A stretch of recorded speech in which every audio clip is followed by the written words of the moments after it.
reason. I could have put Morris Minors, for example. Cars that last unusually long, even though they were not built that way. All right, here's one. This car was built in the same year as the one on the previous slide. It's doing fine, and the reason it's doing fine is not because it was built that way, it's because it's been well maintained.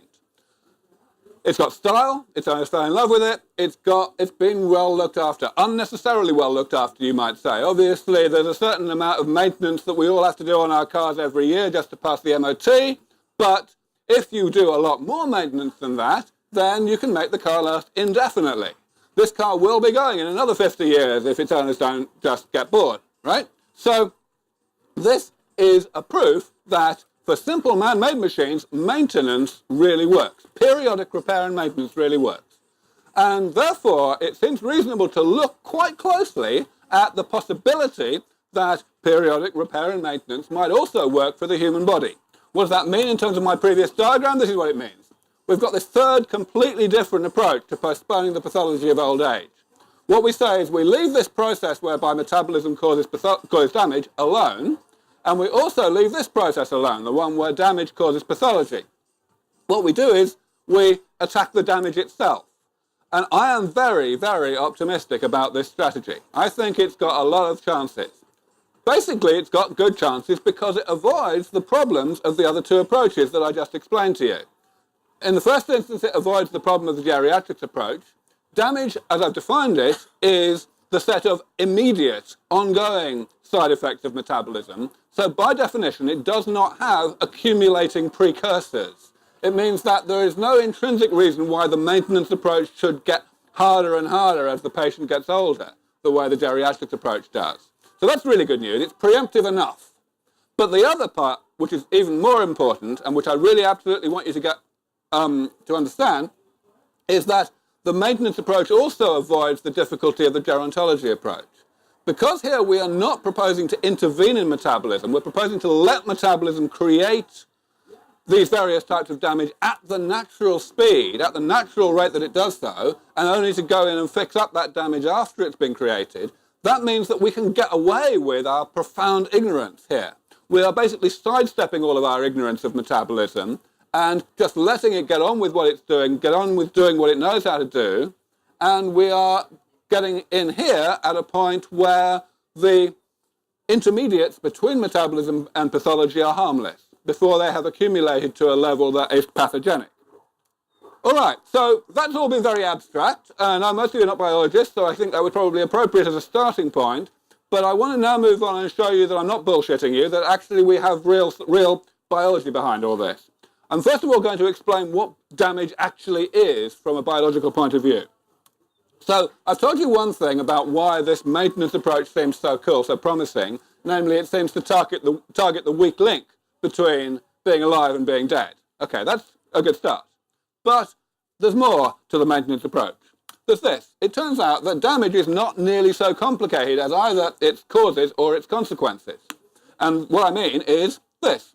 Every single one, every single phenomenon, every single thing that happens in the human body that qualifies as damage by the definition I'm using today, the intermediates between metabolism and pathology, can be classified into one or other of these 7 major categories. Okay, so if we look at these categories, you can see that they are actually very concrete biological phenomena. Junk inside cells, what does that mean? It means molecules that are created as byproducts of normal essential metabolic processes, and that the cell, for whatever reason, does not have the ability either to eliminate by breaking them down, or to eliminate by excreting them into the bloodstream and then out into the urine or whatever. So they accumulate. The cell just sequesters them, and that's fine for a long time, but not forever, just in the same way that it's not so good if you don't take your garbage out of your house for a year. All right? So this is one of the categories. Junk outside cells also happens in the spaces between cells. There's material called amyloid that accumulates in Alzheimer's disease, in the brain. It also accumulates of a different type in other tissues during aging. And it's probably bad for you. In fact, we know it's bad for you in a bunch of ways. Too few cells, that simply means cells dying and not being automatically replaced by the division of other cells. Okay, that certainly happens. And we can go down this list in the same way. it turns out that this seems to be a completely exhaustive classification of all the things that qualify as damage. So when I say that, I'd better justify it really, because it is a fairly outrageous statement. There's two real reasons why I think we can be confident that it's true. First one is that from a biological point of view, we can make a very, very useful and powerful statement at the outset. We can point out that damage can only accumulate in long-lived structures. What do I mean by that? Well, think about this. Supposing you've got a protein, for example. It's created inside a cell, it's got some job to do, it does it for a while, then it gets damaged, it gets oxidized or something. And the protein just gets broken down, and the bits of the protein that are still undamaged are reused, and the bits that are damaged are excreted and they're gone. That damage is now no longer there. So that means it's not accumulating. And remember that my definition of damage is that the damage has to accumulate, or otherwise it's never going to actually get to a point to contribute to pathology.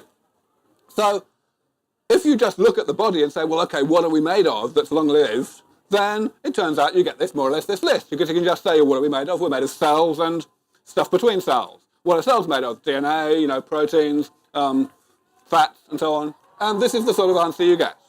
Now, there's another more circumstantial, but also I think quite compelling reason why this is probably the be-all and end-all of damage, and that is it's been the same list for more than a quarter of a century. But gerontologists, people who study the biology of aging, have been thinking and talking about these things for a long, long time.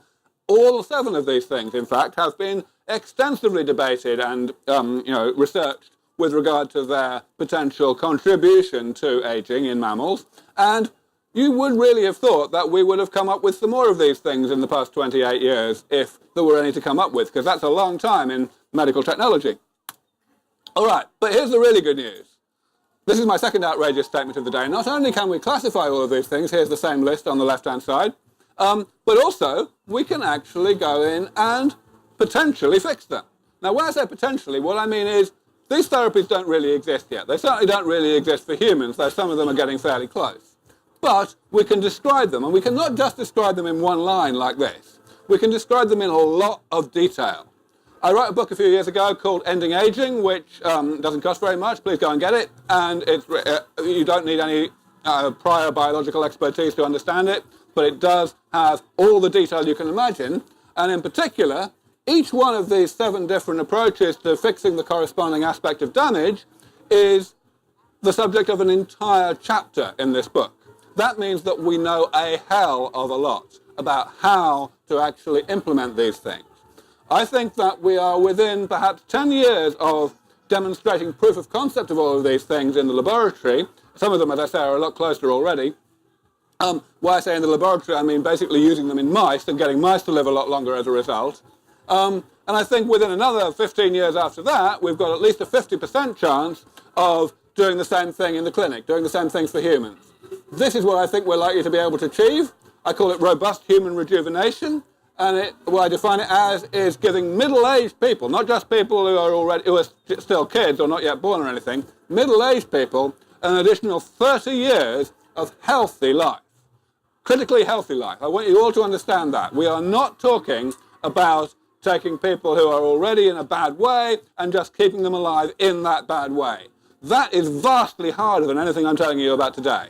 The only way that we are actually going to keep people alive for a long time is as a side effect of keeping them healthy for a long time, or indeed restoring their health if they have ceased to be healthy.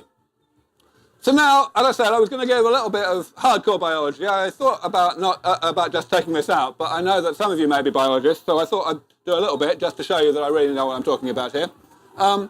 I'm going to focus on this one down here, which is one of the hardest ones. That's why it's towards the bottom. It's one that my foundation focuses on a lot, and it's quite glamorous and sexy, so I thought I'd do that.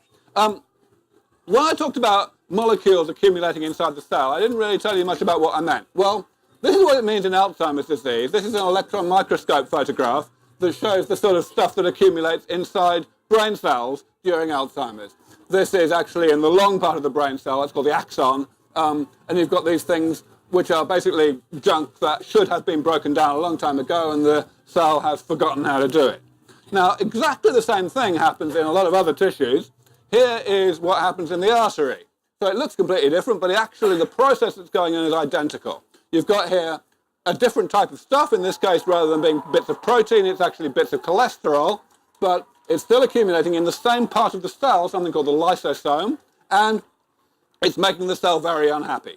So this is a foam cell. That's the first stage of the creation of an atherosclerotic plaque, which is the problem that eventually causes heart attacks and strokes, which, as you probably know, are the #1 killer in the Western world. All right, so what are we going to do about that? Well, about, 11 years ago, I realized that we did have a fair chance of attacking this problem quite effectively by using some technology that has never historically been used medically at all.